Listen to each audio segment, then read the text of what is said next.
La loi d'interdépendance se traduit dans plusieurs proverbes ou dictons. Et donc j'en rappelle quelques-uns. Le premier, c'est l'union fait la force, bien connu. Le deuxième, qui est un proverbe africain à nouveau, je suis parce que nous sommes. C'est un petit peu la même idée que l'interêtre d'une certaine façon.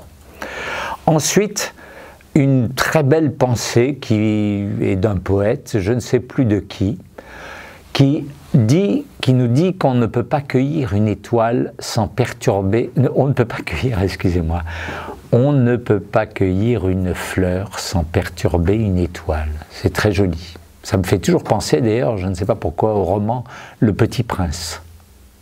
Je le verrais bien dans ce conte. On ne peut pas cueillir une fleur sans perturber une étoile. C'est ça l'interdépendance. Ensuite,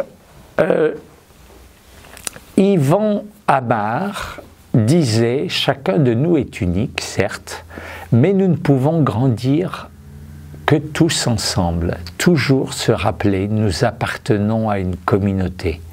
L'union fait la force. Ce n'est pas un jeu, nous ne sommes pas un jeu, nous sommes essentiellement un nous. » Voilà, et ça veut dire aussi que mon identité est dans la rencontre. Nous nous construisons dans la façon dont nous échangeons avec les autres, dont nous rencontrons les autres. C'est pour ça que toute communauté humaine ne vit qu'au travers de ces liens sociaux, du côté vivant des liens sociaux qui sont tissés.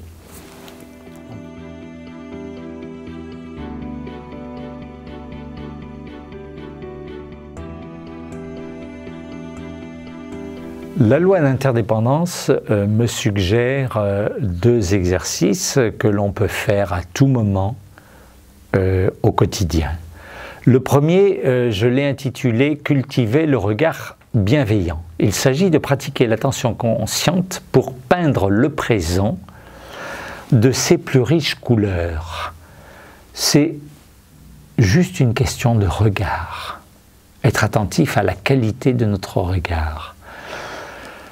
Pour qui sait l'observer, le bonheur naît dans le banal et niche dans l'infime.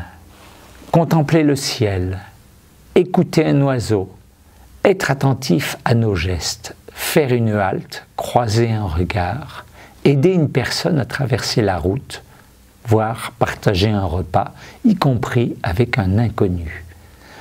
Cela nous permet de faire fleurir les fleurs du cœur et ne jamais oublier que l'extraordinaire naît de l'ordinaire, pour qui sait regarder dans la profondeur des choses. Voilà. Le deuxième exercice, je l'ai intitulé « Écouter et comprendre les signes ». Chaque semaine, prenez un temps pour vous demander, par exemple un jour fixe, pour vous demander, dans la semaine écoulée, quelles ont été les synchronicités que j'ai vécues, les coïncidences, ces coïncidences qui peuvent paraître fortuites, mais qui, à la réflexion, font sens. Quelles sont donc les synchronicités qui me sont arrivées dans la semaine écoulée? Et qu'est-ce qu'elles me disent comme message? Le but de l'exercice, c'est de prendre conscience de tous ces petits miracles quotidiens qui peuvent s'être produits à mon insu ou sans que j'y prête attention, et retenir les messages, entendre ce que toutes ces synchronicités ont à me dire. Voilà, c'est un petit exercice à faire. Une fois par semaine, prenez toujours le même jour, prenez rendez-vous et avec vous-même, et puis prenez un cahier par exemple et notez ce qui vous vient. Et vous verrez qu'au fil du temps, de plus en plus, vous verrez des choses qui vous avaient échappé jusqu'à présent et qui vont affiner votre regard. Et vous allez comprendre, vous allez au fil du temps comprendre ces petits messages. Voilà. Merci.